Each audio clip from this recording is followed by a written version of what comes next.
العلم هو النور الهادي والمفتاح لكل الخير من يرد الله به خيرا. الحمد لله رب العالمين والصلاة والسلام على سيد الأنبياء وأشرف المرسلين وعلى آله وصحبه أجمعين.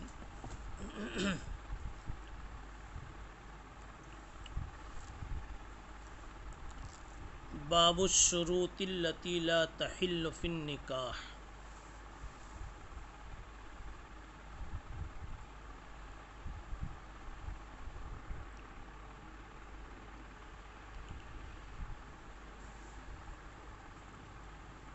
بلکہ اس کے اوپر کا باب ہے باب الشروط فی النکاح.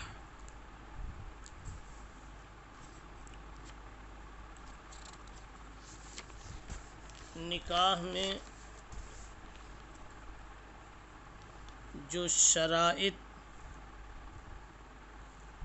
ذکر کی جاتی ہیں ان کا بیان.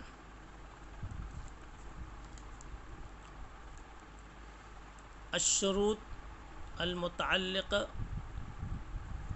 بالنکاح، نکاح میں جو شرطیں لگائی جاتی ہیں ان شرطوں کا بیان ہے.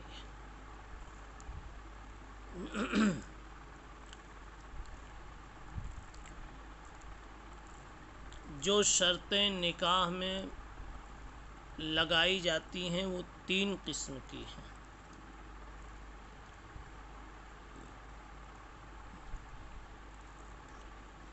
پہلی قسم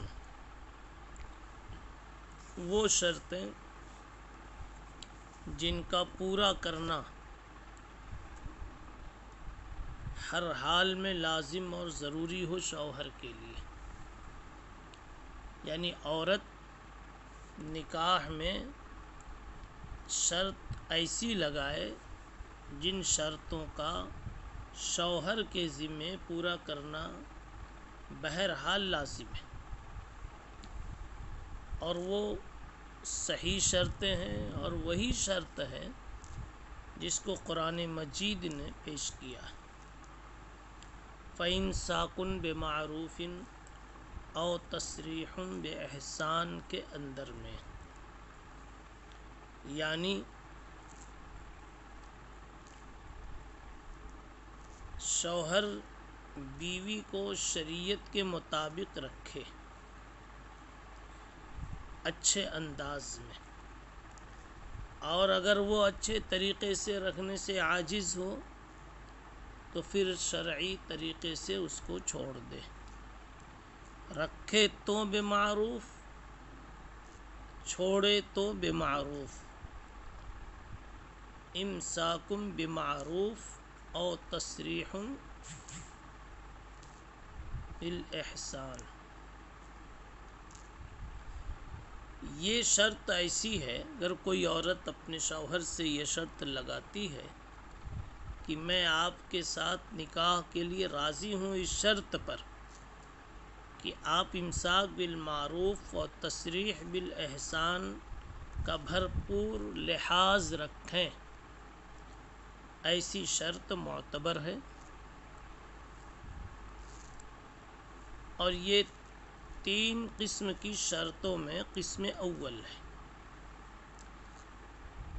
دوسری قسم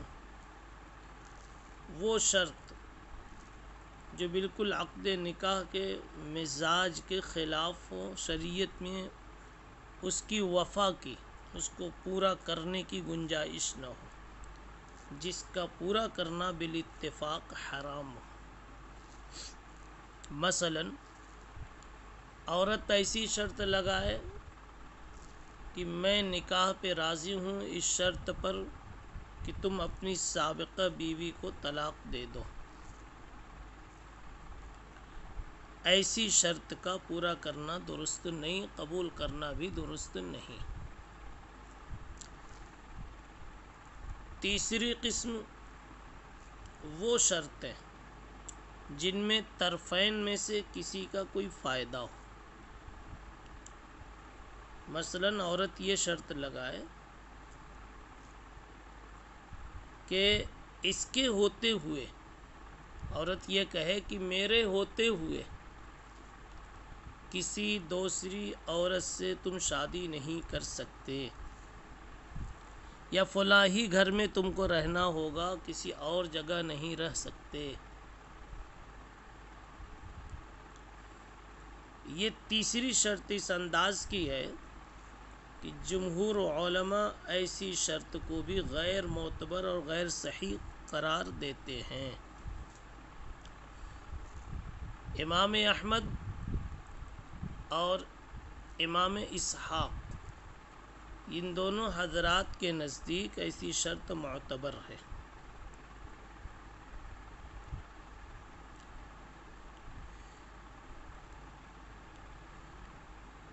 امام بخاری رحمۃ اللہ علیہ کا رجحان امام احمد کے مسلک کی طرف معلوم ہوتا ہے، کیونکہ انہوں نے عقبہ ابن عامر رضی اللہ عنہ کی حدیث پیش کی ہے جس میں ارشاد ہے کہ تم نے جو شرط قبول کی ہے اسے پورا کرنا چاہیے۔ احق ما اوفیتم من الشروط ان توفوا به ما استحللتم به الفروج۔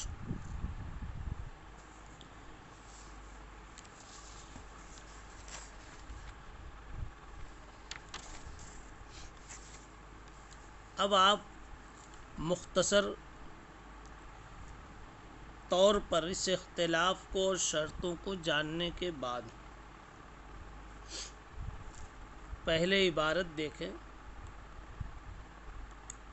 قال عمر مقاطع الحقوق عند الشروط۔ حضرت عمر ابن خطاب رضی اللہ عنہ نے فرمایا مقاطع الحقوق عند الشروط، شرطوں کی صورت میں حقوق ختم ہو جاتے ہیں، یعنی جب کوئی شرط آپ نے قبول کر لی تو اس شرط کے متعلق جو بھی حق تھا اب آپ کے قبول کر لینے کی وجہ سے آپ کا وہ حق نکل گیا آپ سے۔ وقال المسور ابن مخرمہ، مسور ابن مخرمہ کہتے ہیں سمعت النبی صلی اللہ علیہ وسلم ذکر سحرا لہ فاثنى علیہ فی مصاہرتہ۔ نبی پاک صلی اللہ علیہ وسلم نے اپنے ایک داماد کا تذکرہ کیا اور ان کی دامادی کے متعلق بڑی اچھی بات کہی کہ انہوں نے دامادی کا حق ادا کیا۔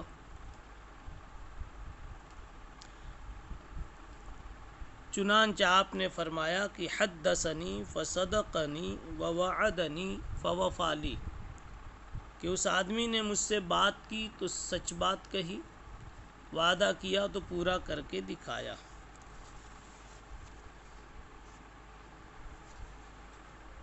یہاں پر ایک بات تو حضرت عمر ابن خطاب رضی اللہ تعالی عنہ کی آئی اور ایک بات مسور ابن مخرمہ کی۔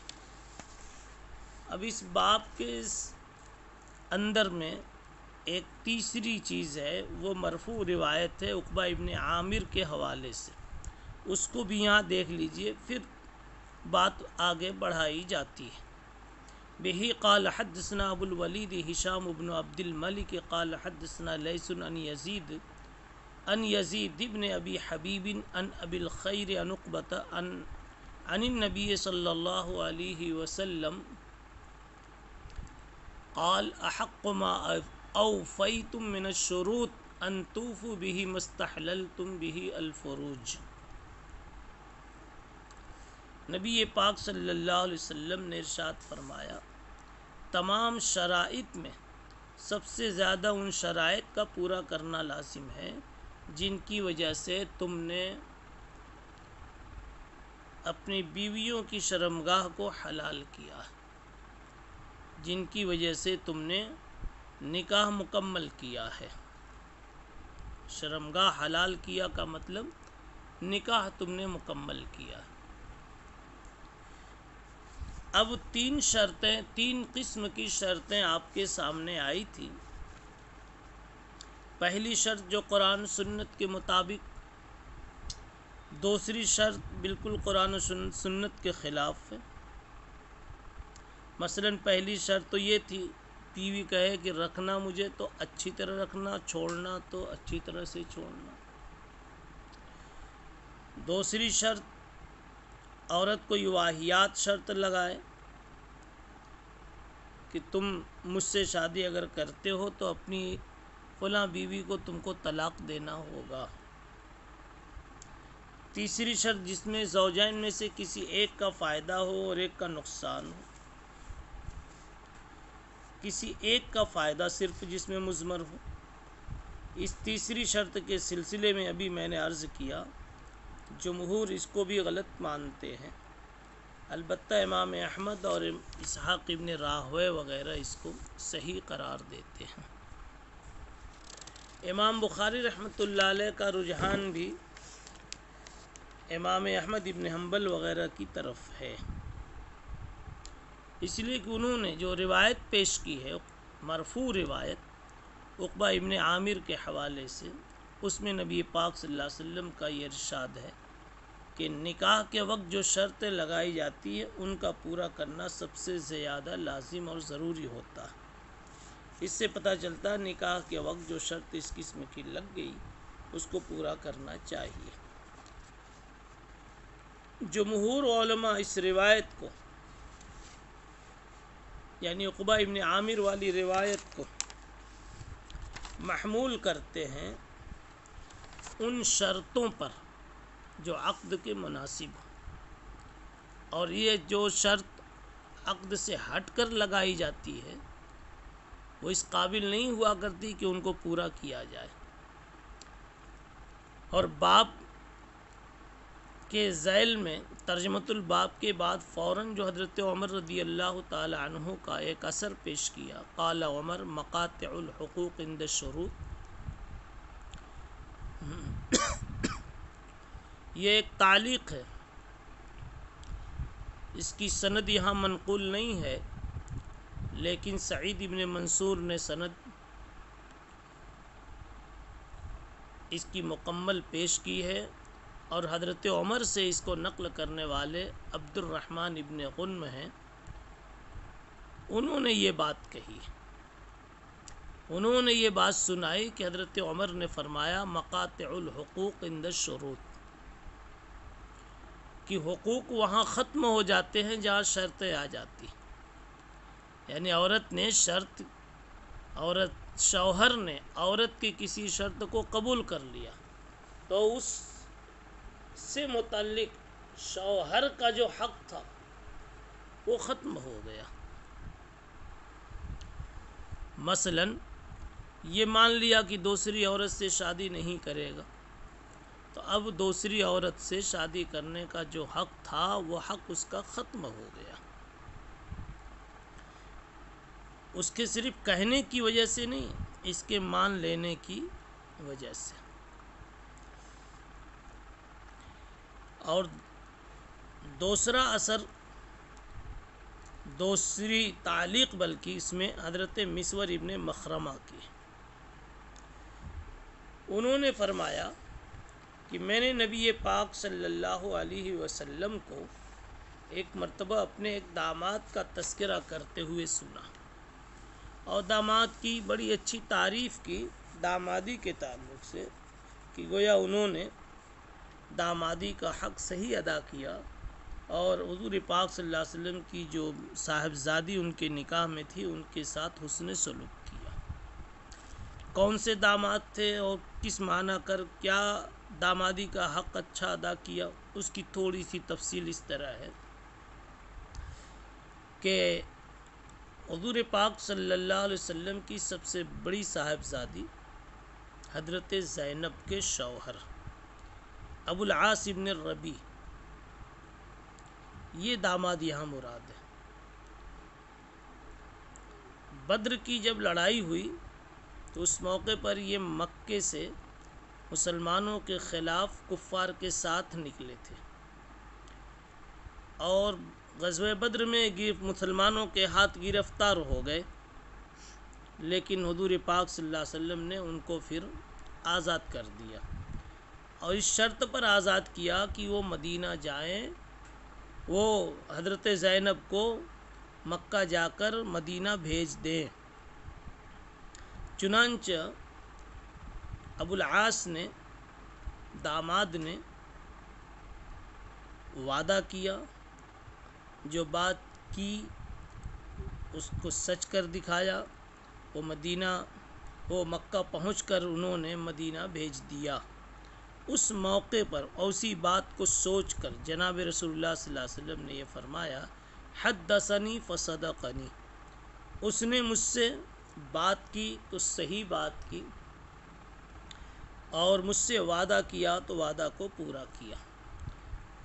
بعد میں یہ مسلمان بھی ہوئے، اور فتح مکہ سے پہلے انہوں نے مدینہ منورہ کی ہجرت بھی کی۔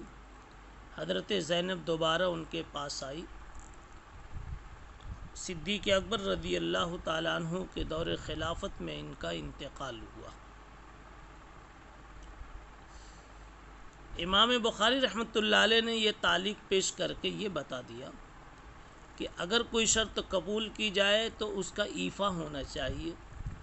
شرط قبول کرنا ایک طرح کا وعدہ ہے، اور وعدہ پورا کرنا ضروری ہوتا ہے، اس لیے پورا کرنا چاہیے۔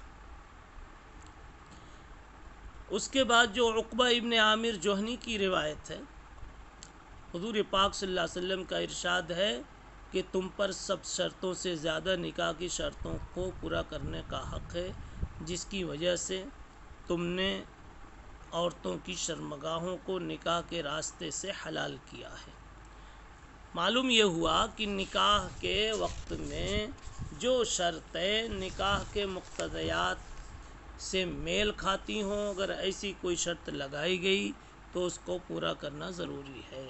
سبحان اللہ بحمدہ، سبحان اللہ العظیم۔ السلام عليكم، لا تنسوا الاعجاب بالفيديو والاشتراك في القناة تشجيعا لنا لنستمر بنشر المزيد إن شاء الله.